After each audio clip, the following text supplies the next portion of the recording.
तो आज हम एक बहुत ही खूबसूरत और क्लासिक लिबास अनारकली सूट को सीने का तरीका समझने वाले हैं। आइए देखते हैं कि ये शानदार लिबास स्टेप बाय स्टेप आखिर बनता कैसे है। और इसकी सारी तफसीलात हमने ली हैं आमना क्रिएशंस की एक बहुत ही मशहूर ब्लॉग पोस्ट से, जहां उन्होंने सिलाई के मुश्किल से मुश्किल काम को भी बहुत आसान बनाकर समझाया है। अच्छा, जब कोई मुश्किल सिलाई का काम सामने आता है ना, तो थोड़ी घबराहट तो होती ही है। आमना क्रिएशंस की पोस्ट पर एक कमेंट इस एहसास को बिल्कुल सही तरह से बयान करता है। इस ज़बरदस्त ट्यूटोरियल के लिए बहुत शुक्रिया। मुझे परेशानी हो रही थी कि ये लिबास कैसे सिलेगा। तो आइए इसी परेशानी को एक पहनने लायक शाहकार में बदलते हैं। मकसद ये है कि इस पूरे अमल को इतना आसान बना दिया जाए कि हर कोई इसे समझ सके। तो चलें शुरू करते हैं। सबसे पहले तो यही समझ लेते हैं कि ये अनारकली सूट आखिर है क्या। अनारकली सूट, जैसा कि हम सब जानते हैं, एक बेहद मकबूल लिबास है, खास तौर पर शादियों और त्योहारों के लिए। इसकी पहचान ही इसके शानदार घेर और लुक से है, और इसकी वो जो खूबसूरत लहराती हुई शक्ल है ना, उसके लिए जॉर्जेट, शिफॉन या रेशम जैसे हल्के कपड़े बेहतरीन रहते हैं। और रिवायती तौर पर इसे चूड़ीदार पजामे के साथ पहना जाता है। चलें जी, अब आते हैं असल काम की तरफ। इसे बनाना कैसे है। शुरुआत करेंगे इसके पैटर्न यानी नक्शे से, जो कि सबसे अहम हिस्सा है। अनारकली की जो सारी खूबसूरती है ना, वो उसकी ऊंची कमर में है। और यहां आमना ने एक कमाल का और बहुत ही आसान फॉर्मूला बताया है। बस अपनी कमर की जो लंबाई है उसमें से 2 इंच कम कर दें। यही वो छोटी सी टिप है जो इस लिबास की पूरी शक्ल को डिफाइन करती है। अच्छा, जिस्म के ऊपर वाले हिस्से के लिए कुछ खास फॉर्मूले हैं जो बेहतरीन फिटिंग के लिए ज़रूरी हैं। जैसे कंधे के लिए आधा कंधा और कमर के लिए कमर का चौथा हिस्सा जमा 1 इंच। ये वो पैमाइशें हैं जिनसे लिबास की बुनियाद बिल्कुल सही बनती है। ठीक है, तो पैटर्न तो बन गया। अब बारी है कपड़े की। ये वो मरहला है जहां डिज़ाइन कागज़ से निकलकर हकीकत का रूप धारता है।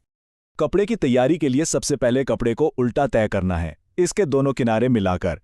फिर उसे एक बार और तह करें, जिससे कपड़े की 4 तहें बन जाएंगी। अब अपना कागजी पैटर्न इसके ऊपर रखें और चाक से निशान लगा लें। इस तरह कटाई बिल्कुल परफेक्ट होगी।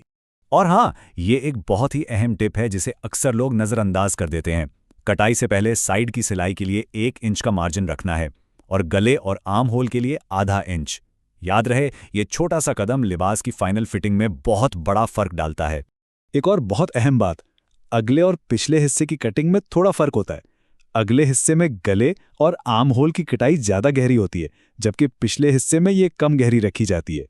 और अब वो हिस्सा जिसका सबको इंतजार होता है, यानी सिलाई।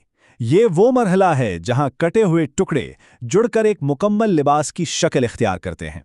सिलाई का अमल शुरू होता है अस्तर को कपड़े से जोड़ने से, जिसके लिए लंबे कच्चे टांके लगाए जाते हैं।